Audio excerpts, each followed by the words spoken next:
Today I'm really pleased to collaborate with my colleague Todd Lewis, Distinguished Professor of Arts and Humanities in the Holy Cross Religious Studies Department, to host Professor Gloria Chien at Holy Cross.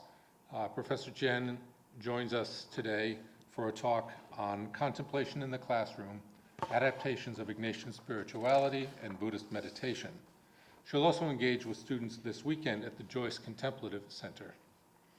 A native of Taiwan, Gloria Chien is Associate Professor of Religious Studies at Gonzaga University, a fellow Jesuit institution in Spokane, Washington. She teaches courses on Buddhism, Buddhist meditation and practices, religions of Asia, and Asian religions in film. Her research, which has a particular focus on the cultural legacy of Tibetan Buddhist Lojong mind training, meditation tradition, has taken her to Nepal, India, China, and Tibet. This work has inspired her to become a certified instructor in cognitively based compassion training, CBCT for short, a contemplation program developed at Emory University. In addition to CBCT training,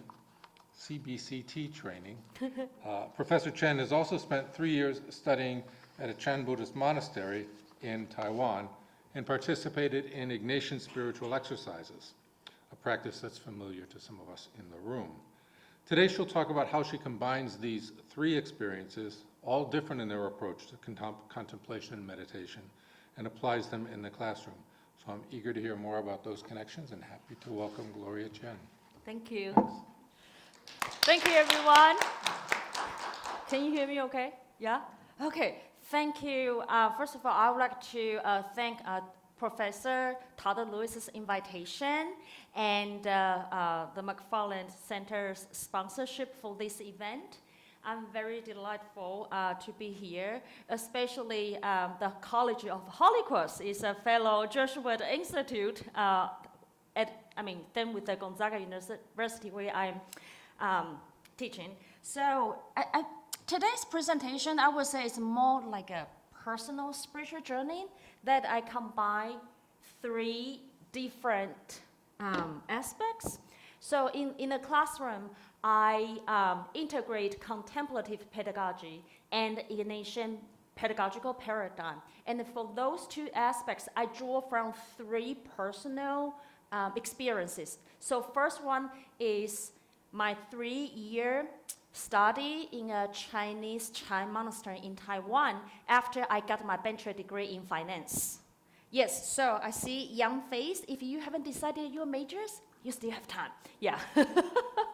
And then, so after I got my bachelor degree in finance, I went to a monastery study to get my master's degree there. And then I went to UVA to study Tibetan Buddhism, particularly focusing on Tibetan Lojong mind training, which is a type of compassion meditation teaching. And then I went to India and Nepal, okay. And then after I got my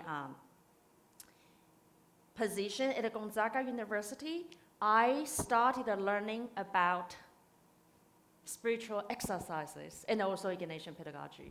Okay, so, and then I went to Emory to to get the certificate called Cognitively Based Compassion Training. So there's a very brief, interesting story behind CBCT. So when I went to India, Dharamsala, to do my research, the first night, the monastery or the institute doesn't have enough room for me, so they have to put me in a different monastery. So when I went to a different monastery, it turns out that the Emory study abroad program was there, and one of the program leaders was the pioneer scholar related to CBCT. So he told me about CBCT. And at the same time, CBCT is based on or derived the teaching and the techniques from Tibetan Buddhist Lojong training. That's how I got connected. Yeah. Okay. And so now start from my 3-year after I got my bachelor degree in finance. I don't like finance at all. I really don't like accounting, investment, calculus, okay. And then, so I went to a monastery. It's a Chinese Chan, same with like Japanese Zen. So Japanese Zen derived from Chinese Chan, and I would like to dedicate this to the founder, Master Shen Yan. So he established with a lot of donors and supporters, created this whole Damazhang Mountain World Center for Buddhist Education in Taiwan. As you can see, this complex actually includes the Zhonghua Institute of Buddhist Studies, where I studied to get my master's degree. It also included the Damazhang Mountain Buddhist College, and also other institutes related to Buddhist studies. So this is just this is where I found this online. When I studied, I didn't take any picture, which now I regret I should. Okay, so as you can see, it's a very small, like your dome, but we don't have any like a mattress. Okay, so this is the dome, and every morning around 6:30, I had to run from my dome to the dining hall behind that building. 6:30 every day, and I saw people coming, and I'm running.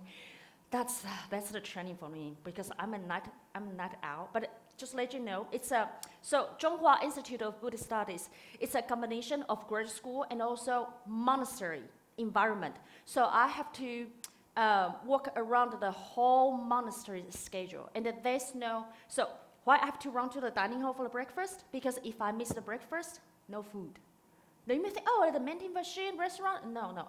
As you can see, there are so many trees there. I'm on the top of the mountain, so this is a good training for me, like in that environment, starting with a very disciplined living environment. Okay, and then this is our 6-star meditation hall. It's, as you can see, it's tall. It's at least 2-story high. So what happened is, for one of our graduation requirements is we have to attend at least one time 7-day silent retreat. Okay, so the way that I participate is not like this setting. So actually, when I practice, there's like a small screen in front of us. Yeah, but you don't see this from this picture because we we only see the screen in front of us. That helps us concentrate. And then as you can see, because this is a wide open and a tall space, do you know there's a Chan master? They walk behind you, and if they see you doze off, or the posture is not correct, they strike you. Do you know about that? Oh yes, that's the authenticity and also traditional Chan monastery practice. So whenever I hear people get hit, that echo is full in the whole hall. So that really helped me keep alert, keep my posture correct. I never do this when I teach meditation at Gonzaga. No, never, right? That's more for monastery. Okay, and then, those are my classmates. Can you tell where I am? Can you tell? Yeah, but this doesn't mean peace. This just means, this is what we do in Taiwan. Okay, so as you can see, I hang out with monks and nuns and those lay people. Most of them, I would say that they are all Buddhist, but studying there doesn't require a Buddhist. So anyone, once they pass the entrance exam, they can study there. What I want to share with you is that when I hang out or study with those monks and the nuns, it's very different than later on when I pursue my PhD degree at the University of Virginia, because they all follow the precepts. For the nun, they have to follow 300 precepts. Okay, for the monks, they follow 250. And then when I live at the Damazhang Mountain, I just naturally follow 10 precepts. So the whole, when I say 10 precepts, I mean, okay, no killing, no stealing, no sexual misconduct, no lying, no alcohol, no marijuana. I know here marijuana seems like a Gonzaga, Washington is legal, but no marijuana, no any intoxicant that will alternate the consciousness, okay? And also and no perfume, and no wearing any jewelry, and for our bed is just as you can see, it's like a one person single bed, okay, because we want to live in a moderate lifestyle, okay. So just naturally follow those 10 precepts, and everyone is nice. Think about it. When you are surrounding a group of people who always follow the precepts, it means that you are hanging out with a group of nice people. and trustworthy. I would say the whole environment is very trustworthy. And so for me, when I study there, I feel the whole environment is academic studies accompanied by Buddhist ethical principles, and the Chan meditation retreat, and the mindfulness as a way of life. So for example, when we eat, or when you eat here, you just go and eat. But before we eat, since it's all together, we have to pray, and the pray to first, because everything there was donated by the donors. So my scholarship, the way I can live, the way I eat there, it's all from the donation. So the first thing is I have to pray to thankful that, and the second is I need to be mindful about what I was having at that time was from the donation. I need to be mindful that I deserve this donation, so I have to study well. Yeah, and you may tell that my personality is like running like that, but when I live there, all my way of life is slower, more mindful, more contemplative. Yeah, okay. So and actually I think this is a Buddhist, after that I learned about the pure personality. This is the Buddhist version of pure personality, isn't it? Right? Intellectually, emotionally, and spiritually. It's a very whole person. Yeah. Okay. And then, after I got a degree from Damazhong Mountain, I went to UVA, and then turns out the UVA, Damazhong Mountain has a good relationship with UVA. That's how I know the University of Virginia. And then from University of Virginia, as I shared with you before, I went to India to study, and then coincidentally know about CBCT. So CBCT derived from Tibetan Lojong. Lojong literally is a mind training. What kind of mind do they want to train? They want to develop a compassionate, we can borrow the Jesuit education, caring for others, right? The caring for others mindset. Oh, yeah. I was there with a tiny, okay. That's okay. Let's move on. Yeah, so this is a fancy chart, I know. I checked, this is the most updated overview of CBCT. To put it simply, I know now they have like 8 modules, a little bit different when I received the certificate in 2018, and this is the most updated chart. So CBCT is a program that aims to develop compassion, as you can tell from the title. So we can divide the whole program into 3 main aspects. So the first one, the foundational or preparation practices. They start with called a nurturing moment. This is the to remind. It's more like a preparation to prepare the mind to contemplate. So they start with a moment for the participants. They feel secure, they feel supportive, they feel loved. Interesting, huh? So this is where they started. And I can tell you the rationale behind that, because for Buddhist meditationers, like when I studied in a monastery, before we started practice meditation, we do the prostration in front of the Buddha statue or the Bodhisattva statue, and then we say, okay, now I rely on the Buddha, the Dharma, the Sangha. So there's an anchor. That's how they are related. Yeah. And then, by the way, this is the way that it's Tibetan Chuba. I just wanted my study in Tibetan Lojong practice, I think. Yeah, this is a formal dress. So when I interview monastic members, when I visit monasteries in India and Tibet, I always wear chuba. Yeah, because this is a formal dress. So, okay. Yeah, where we are? Oh, yeah, so the foundational practice. Then after the foundational practice, after the mind is more anchored, let's say, more grounded, and then they go to the next 2 modules are related to focus or mental stability. So they use the breathing, and participants can choose what's their anchor point to anchor their breathing related to the movement of their body, or the airflow through the nose, or they can count. Yeah. So for those of you who practice contemplation, you may be familiar with this.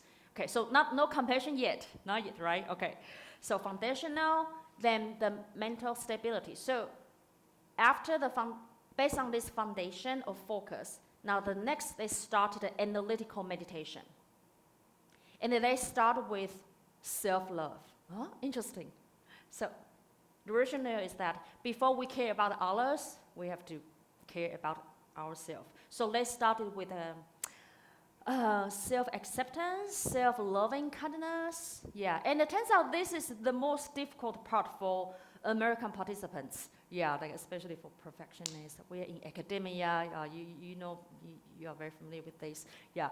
Okay. So after that module 4, then we go to the module 4, 5, and 6. So 4, 5, and 6 are more related to others. Yeah.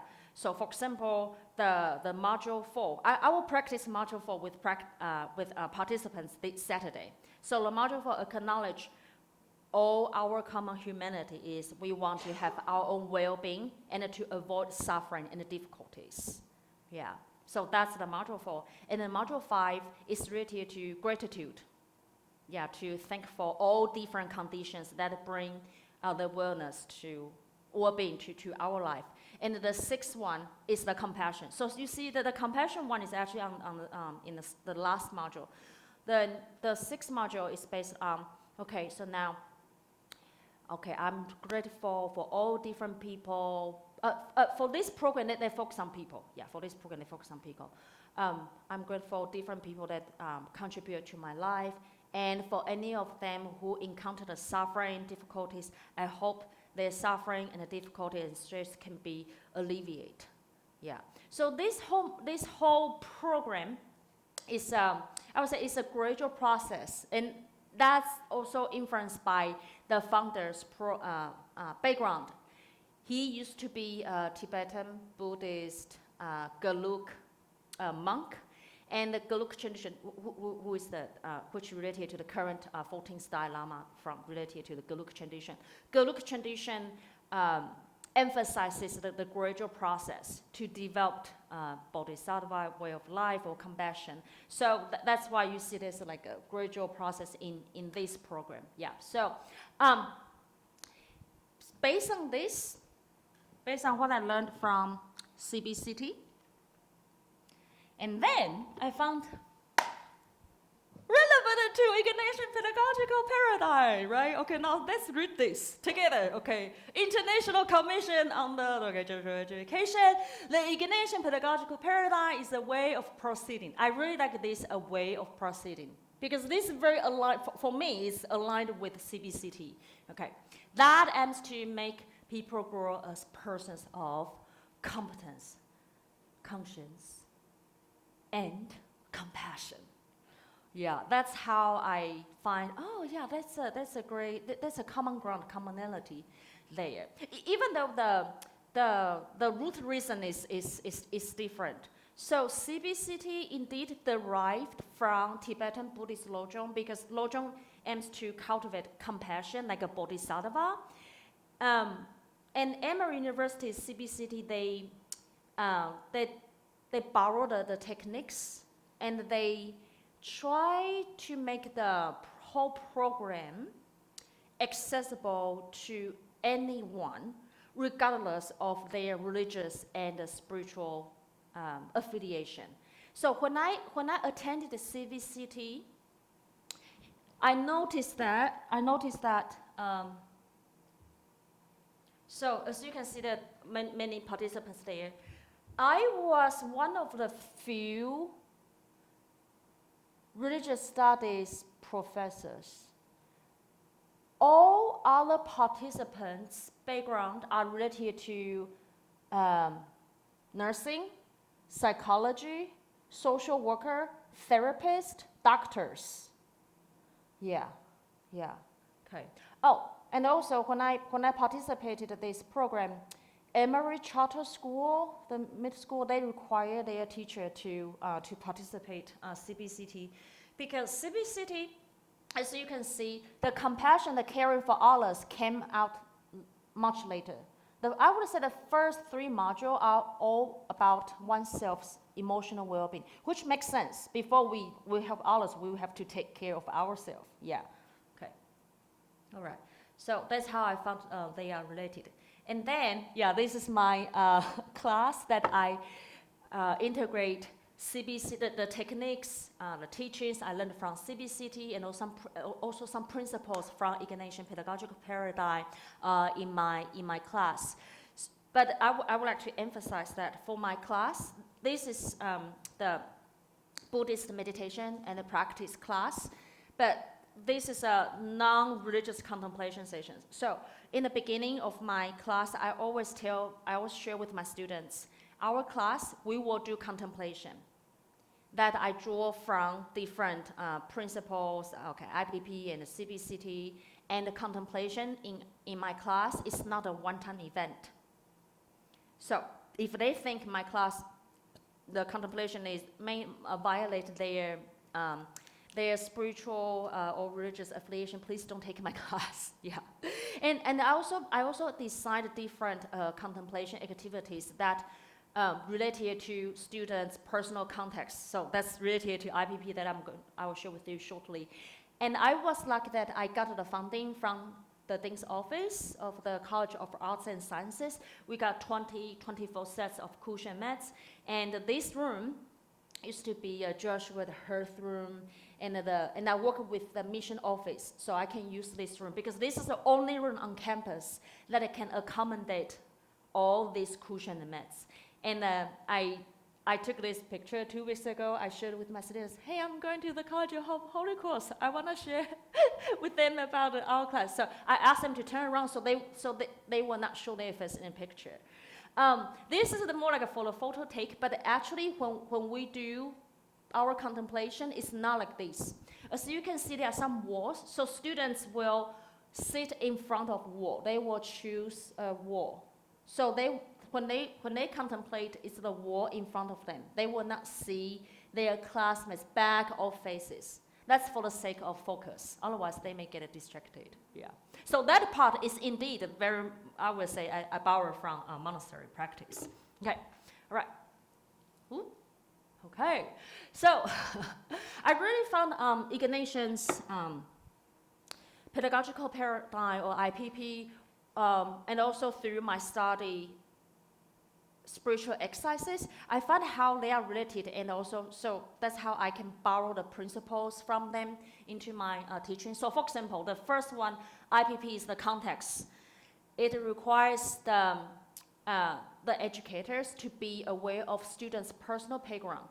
And why is that? Well, it's because it's rooted in spiritual exercises. Ignatian says that, okay, you retreatant, the director, he suggests that the director of the retreat need to be more familiar with the retreatant personal background, so they can assign a more appropriate retreat or contemplation instructions to those people who attended the retreat.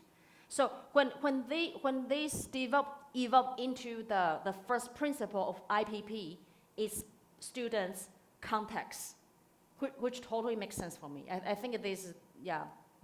And so when I apply that principle to my teaching, I will try to design the contemplation practice that is related to students' personal background. So for example, even though on the photo you see them on like cross legs, but actually they have multiple contemplation postures they can choose from.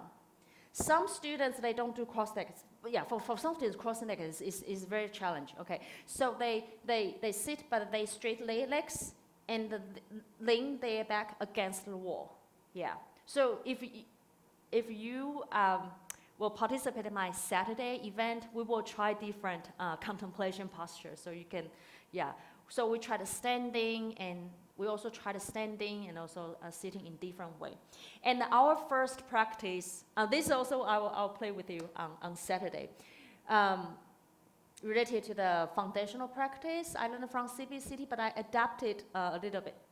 It's about the personal resource. So we start, it's a preparation for our mind to be more contemplation friendly. So what is the resources?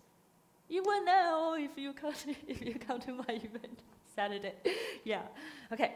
And then next is the experience. So experience in this is what I really appreciate, because in academia we are all good at rational thinking, right? But that experience principle in IPP does include emotional engagement. And then in spiritual exercises, Ignatius in his annotation, he does mention that the contemplator obtains greater spiritual relish through the senses than through knowledge. So when that evolved into IPP, it's about the emotional, the emotional dimension or affect dimension.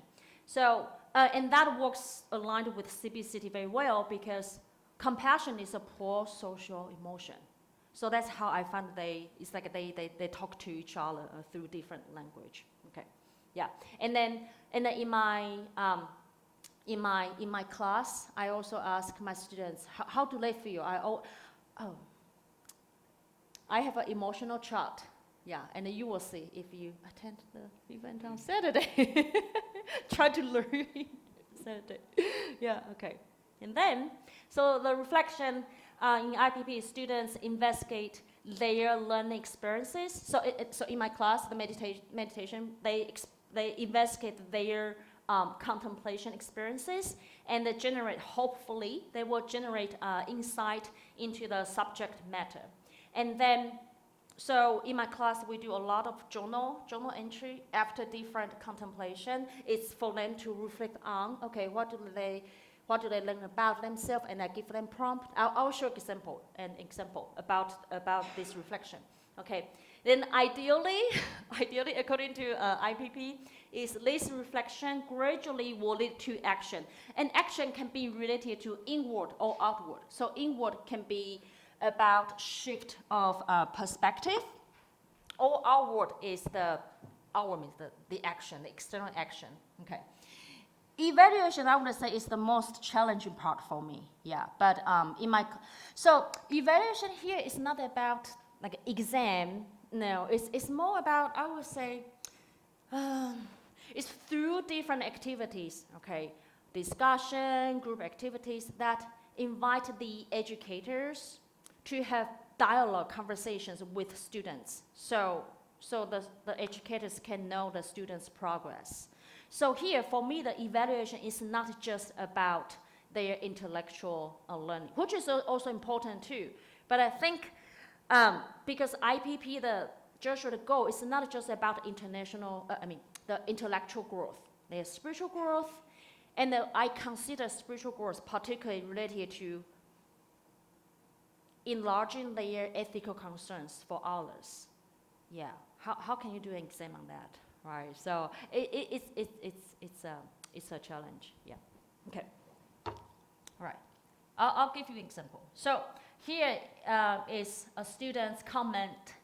I think exemplifies the IPP's reflection goal, particularly related to the action, the shift of perspective. So he said, they said. Find myself realizing that those who I classify as adversaries in my life are often those who are close to me. Through this meditation, I've noticed a shift in my ability to empathize.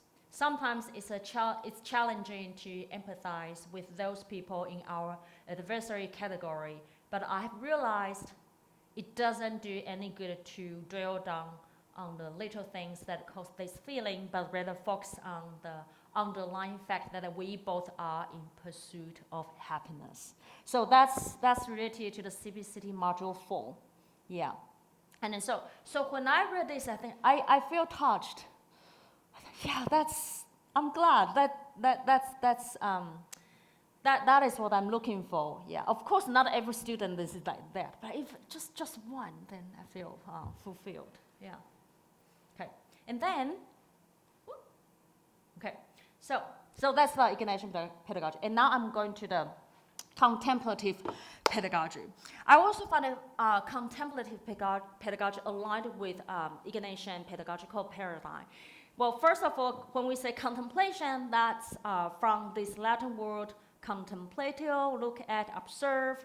So contemplation in a sense, and the contemplator can contemplate or reflect on an object, concept, a text, physical sensations, certain actions, or the higher divine power. Contemplation can be analytical, devotional, or emotional. Okay, and then now in higher education, not yet. Okay, there are many contemplation practices already developed in different religious traditions. For example, Hindu yoga, right? They focus on the posture. They focus on reflect on their posture. That's contemplation.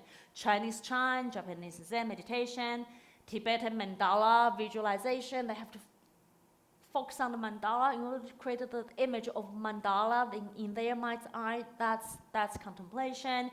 Ignatian examine and practice presented in the spiritual exercises is contemplation.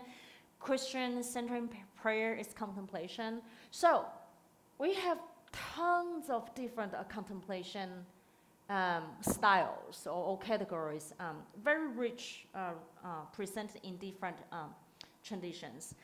Now, in the field of contemplative pedagogy, the concept of contemplation goes even further, much more diversified. As this tree created by Maya doers, I know you may not be able to see, so according to her tree, like a walking meditation is a type of contemplation. Labyrinth walking is contemplation. Dance, Tai Chi Chuan, Aikido, Qigong is more like a contemplation through movement. Yeah. Has anyone practiced Tai Chi Chuan? Just curious. Tai Chi boxing? Slowly? No? Okay. How about yoga? Yeah. So yoga is a type of contemplation. Okay. And then even for the... I forgot to ask whether we can do the red line. That's okay. Like activism. Or like this? Oh, yes. Thank you. And the screen, even better. So like visuals and the marches, activism, work, voluntary. So for them, they also consider this like a different type of contemplation. Yeah. Okay. More outward. Okay. Oh, music and singing. So last month, I had a presentation that I presented with a choral director. So that presentation was very interesting. It's a combination of contemplation and the choral music. Yeah, so I just know, okay, so now this is the thing, the contemplation now is also related to singing and also art. Okay, all right. And then, now in higher education, there are more and more research related to contemplative pedagogy. So these are some publications for your references. So like this one, Contemplative Practices in Higher Education. I highly recommend this book because this book is not just about religious contemplation. You can see like economic professors, what's their contemplation, how they apply in their class.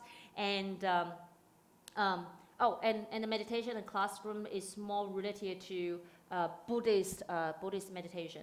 But for that one, this one, published by AAR, that online magazine, Contemplative Studies and the Religious Studies Classroom, you can see different way to actualize contemplative pedagogy, like in writing, discussion, not necessarily related to meditation. And then, and that is an event I organized for AAR about Buddhist pedagogy seminar. We talk about contemplation in the Buddhist studies classroom. Okay, and I find CP's first-person approach is particularly related to IPP. So the distinctive of contemplative pedagogy is, or contemplation pedagogy is, they really value students' first-person experiences. Any kind of contemplation experiences, that is students' inner research object. They value that, okay? And as you can see, they value students' experience that's aligned with IPP's context, experience, and the reflection, okay?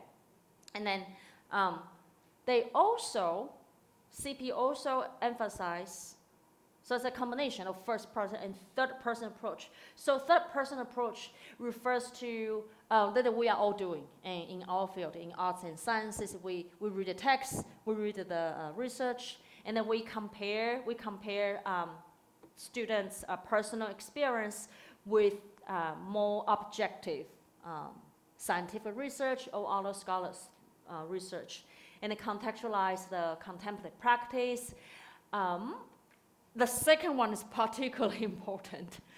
In the way that we actualize this contemplation pedagogy, important to make sure that the whole practice, I avoid embracing any worldview or belief.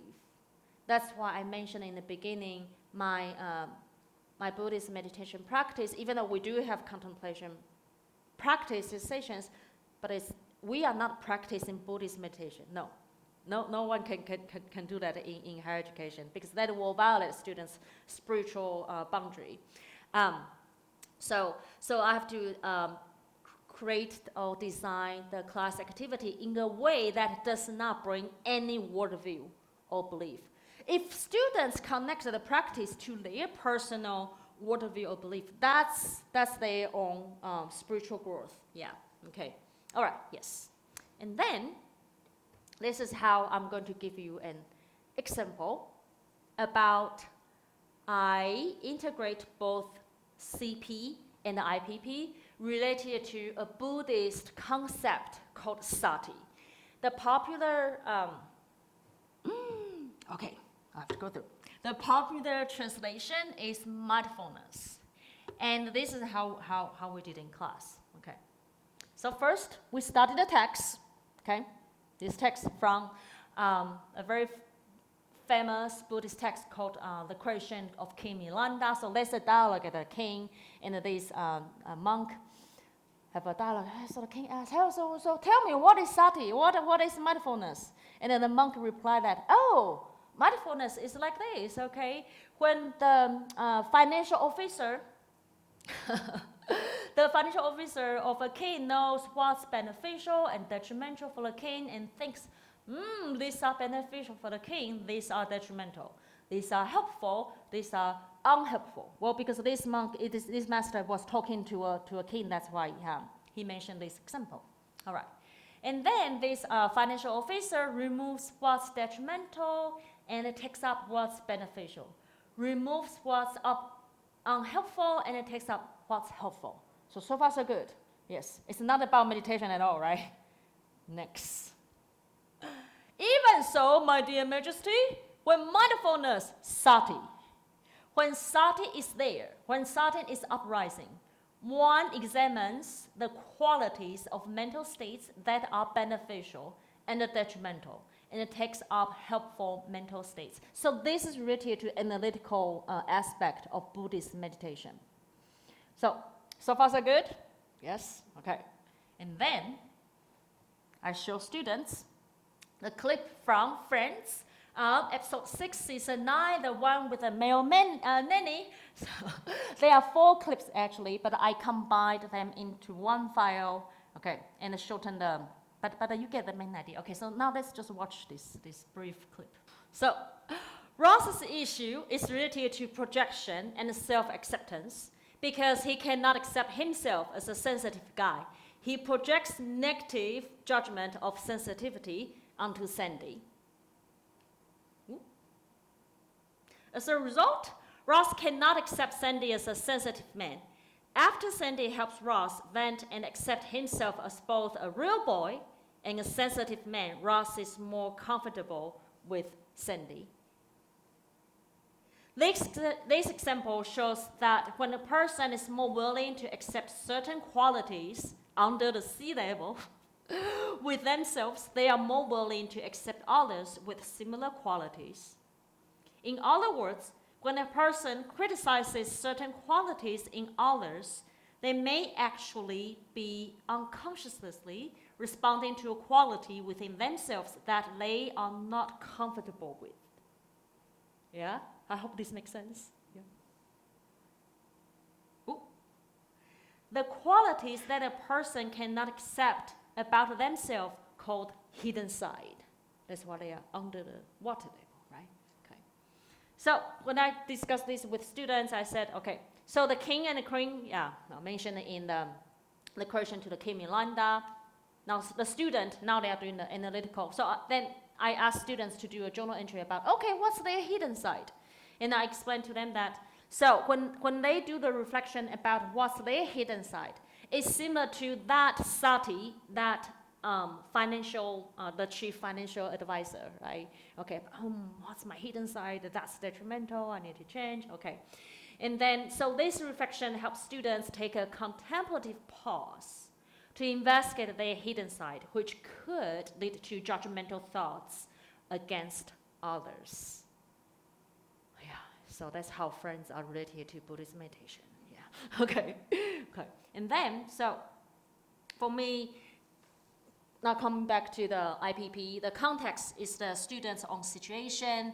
They read the excerpt from the question of Kim Yolanda and watch friends that I just shared with you, and then they do the contemplation journal. They reflect on their hidden side, and then hopefully, ideally, gradually, they can have a shift perspective, recognize their hidden side. That's more like an internal action. And next time, if they notice when they judge other people, if they got a moment, that's actually my hidden side, then I would say that's outward action. But this is hard. I would say in academia, we are good. Usually we may stop at experience and reflection, because action part always happen later. Usually action doesn't happen on the spot at that moment when I had a conversation with students. And some students cannot understand what's the hidden side. Even I try to explain to them. So I noticed this can be a challenge. But still, some students, they got it, okay? And then when we do, and how do I know? Because I attended the small group discussion and I had a conversation with them. Okay, what do you know? Do you notice about your hidden side? That's how I know whether that's how I evaluate whether they got this idea, okay? So in conclusion, I think integration of CBCT, IPP, and CP in a classroom facilitates multi-dimensional learning experiences from which students can grow intellectually, emotionally, spiritually, this whole person, clear personalities, and then bridging these two pedagogies, CP and IPP, also helps educators in higher education create a more collaborative classroom that emphasizes experiences in both cognitive and affective dimensions for ethical character formation. Yeah, so for me, what is ethics? Since we have ethics professors there, the way that I consider ethics is more about how I treat others. So from this example, if my students can change the way how they judge others, and realize, maybe that's related to their hidden side. That's the ethical formation for me. Yeah. Thank you very much. Thank you.